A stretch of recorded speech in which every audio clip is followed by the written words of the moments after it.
नमस्कार साथियों, जय हिंद, वंदे मातरम। आप सभी का स्वागत है यूट्यूब के online platform study for GK में। जैसा कि देख पा रहे होंगे आप सभी लोग और परिचित भी होंगे संविधान निर्माता डॉक्टर भीमराव अंबेडकर जी की 14 अप्रैल 2022 को डॉक्टर भीमराव अंबेडकर जी की 131वीं जयंती मनाई गई है। और एक्चुअली अगर बात की जाए डॉक्टर भीमराव अंबेडकर जी की, तो डॉक्टर भीमराव अंबेडकर बहुत ही प्रतिभाशाली और ये प्राचीन, अगर बात की जाए पहले अगर बात की जाए तो बहुत बड़े समाज सुधारक और इसके अलावा मानवता के जरिए एक न्यायपूर्ण समाज का निर्माण करने में बहुत बड़ा योगदान दिया है। जितना योगदान निम्न जाति को प्राथमिकता या संवैधानिक प्राथमिकता देने में योगदान रहा है, उससे कहीं ज़्यादा उन्होंने महिलाओं के लिए काम किया है। लेकिन दुर्भाग्य की बात यह है कि कुछ जाति, इनको अगर नेता की बात की जाए, ये राजनेता की अगर बात की जाए तो बहुत बड़े राजनेता थे और कुछ लोगों की मानसिकताओं ने इनको जाति विशेष का दर्जा दे दिया है। तो अगर आप समझेंगे डॉक्टर भीमराव अंबेडकर जी को तो बिल्कुल सिंपली समझ पाएंगे, एजुकेटेड हैं तो बिल्कुल समझ पाएंगे।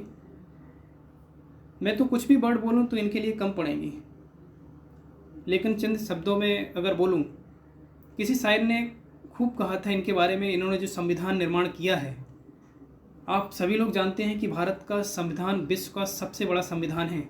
आर्टिकल की दृष्टि से अगर देखा जाए या शब्दों की संख्या की दृष्टि से देखा जाए तो सभी की दृष्टि से भारत का संविधान सबसे बड़ा संविधान और लिखित संविधान है। आप सभी लोग जानते हैं इस चीज़ को। किसी शायर ने चंद लाइनों में बोला था भारत के संविधान के बारे में, तुम्हारी हर तकलीफ़ों का मैं एक मुकम्मल जवाब हूँ।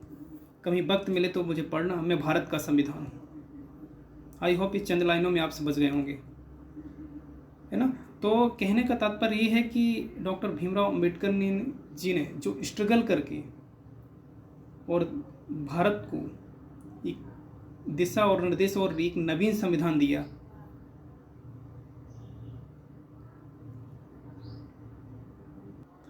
और इसके साथ साथ एक बहुत बड़े समाज सुधारक के रूप में भी आपने काम किया है, उसके लिए नमन करते हैं आपको और सारा देश आपको नमन करता है इस चीज़ को लेकर। इन्होंने अगर बात की जाए स्वतंत्रता और समानता और मानवता के जरिए एक न्यायपूर्ण समाज का निर्माण करने के लिए अहम योगदान दिया है। तो सबसे पहले बात कर लेते हैं, देखिए कुछ फैक्ट भी पूछे जाते हैं क्योंकि मध्य प्रदेश के इंदौर महू से रिलेट करते हैं और कुछ एग्ज़ाम के नज़रिए से कुछ पॉइंट ऑफ व्यू बनते हैं और कुछ पॉइंट बनते हैं, कुछ फैक्ट बनते हैं जो पूछे जाते हैं, है ना। बाकी आप चीज़ें समझ रहे होंगे, है ना। तो कुछ एग्ज़ाम के नज़रिए से कुछ पॉइंट ऑफ व्यू आपके सामने लेकर आता हूँ जो काफ़ी इंपॉर्टेंट रहेंगे, तो वीडियो के अंत तक बने रहिएगा। देखिए कुछ उपलब्धियाँ भी इन्होंने हासिल की हैं, उनके बारे में हम चर्चा करेंगे।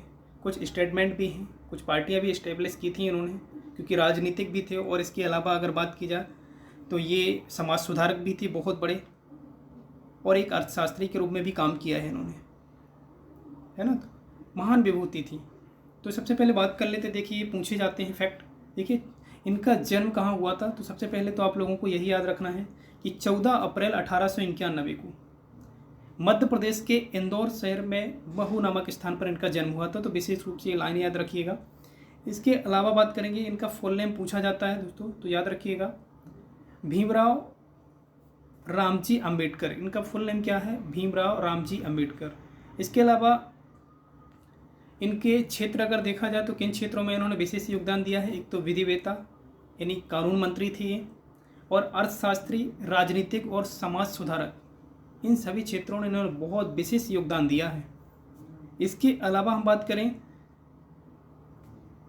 तो ये पॉइंट तो ऑलरेडी आप समझ गए होंगे, स्वतंत्र भारत के प्रथम विधि यानी कानून मंत्री थे ये, कानून या न्याय मंत्री, है ना। इसके अलावा संविधान निर्माण में अहम भूमिका, यह संविधान के निर्माता, फादर ऑफ इंडियन कॉन्स्टिट्यूशन कहा जाता है डॉक्टर भीमराव अंबेडकर को। तो विशेष रूप से फैक्ट याद रखेंगे। और इसके अलावा जो प्रारूप समिति का गठन किया गया था, उस प्रारूप समिति के हेड थे ये, प्रारूप समिति की अध्यक्ष थी।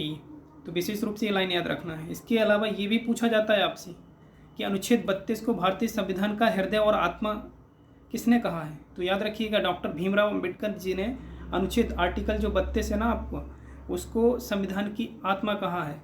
तो विशेष रूप से फैक्ट याद रखिए। पूना पैक्ट जो हुआ था आपका, याद रखिए पूना पैक्ट आपका कब हुआ था? 24 सितंबर 1932। अंबेडकर और गांधी जी के मध्य जो समझौते हुए थे पूना पैक्ट में, उस पर तीनों गोलमेज जो सम्मेलन हुए, पूना पैक्ट हुआ था। तो पूना पैक्ट में ये सम्मिलित हुए 1932 में, और वो तीनों जो गोलमेज सम्मेलन हुए थे, तीनों गोलमेज सम्मेलनों में भाग लेने वाले व्यक्ति थे डॉक्टर भीमराव अम्बेडकर। इसके अलावा कुछ राजनीतिक इनके कुछ संगठन थे जिन पर उन्होंने विशेष योगदान दिया। एक तो आपका डिस्प्रेस क्लासेस एजुकेशन सोसाइटी 1928 में विशेष योगदान दिया है। स्वतंत्र लेबर पार्टी में भी, और ये शेड्यूल्ड कास्ट फेडरेशन 1942 में। इसके अलावा अगर बात की जाए, कुछ पुस्तकें इन्होंने लिखी हैं जो पढ़ने योग्य हैं, आप लोग भी पढ़ सकते हैं। देखिए स्टेट एंड माइनॉरिटी, और इसके अलावा बहिष्कृत भारत, मूक नायक। कुछ पुरस्कार दिए गए हैं। देश का सबसे बड़ा पुरस्कार याद रखिए, देश का सबसे बड़ा पुरस्कार भारत रत्न 1990 यानी आप 1990 में इन्हें प्रदान किया गया था, और इनकी डेथ यानी मरणोपरांत ही इनको दिया गया था, क्योंकि इनकी डेथ कब हो चुकी थी? इनकी जो मृत्यु है, इनकी मृत्यु हो चुकी थी, आप याद रखिएगा, क्योंकि मृत्यु के बाद ही इनको दिया गया है भारत रत्न, क्योंकि मृत्यु इनकी 6 दिसंबर 1956 को हो चुकी थी, जिसे बौद्ध धर्म को मानते थे ये। तो बौद्ध धर्म में मृत्यु को महापरिनिर्वाण बोलते हैं। तो 6 दिसंबर 1956 को 6 दिसंबर 1956 को इनको डेथ हो चुकी थी, महापरिनिर्वाण को प्राप्त हो चुके थे। इनकी समाधि का नाम है चैत्र भूमि। पूछा जाता है चैत्र भूमि कहाँ पर है समाधि, ये विशेष रूप से याद रखेंगे, मुंबई में है। ये भी पूछा जाता है एग्जाम में। तो ये कुछ फैक्ट हैं, याद रखिएगा।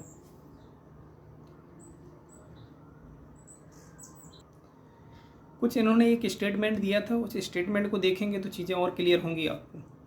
देखिए इन्होंने एक स्टेटमेंट दिया था, इन्होंने बोला था, इस स्टेटमेंट देखिए, मैं मानता हूं कि संविधान चाहे कितना भी अच्छा क्यों ना हो, यदि वो लोग जिन्हें संविधान को अमल में लाने का काम सौंपा गया है, ये सौंपा जाएगा, खराब निकलें तो निश्चित रूप से संविधान खराब सिद्ध होगा। बिल्कुल बिल्कुल राइट है, एकदम राइट है। अगर संविधान को मानने वाले लोग ही गलत रहेंगे तो संविधान कोई भी चीज़ कितनी भी सही क्यों ना रहे। समझ रहे हैं? तो ये बिल्कुल उन्होंने फैक्ट बोला है। तो आई होप ये वीडियो आपको समझ में आया होगा, और मिलते हैं किसी नए वीडियो में किसी नए टॉपिक के साथ। जय हिंद, जय भारत, जय भीम।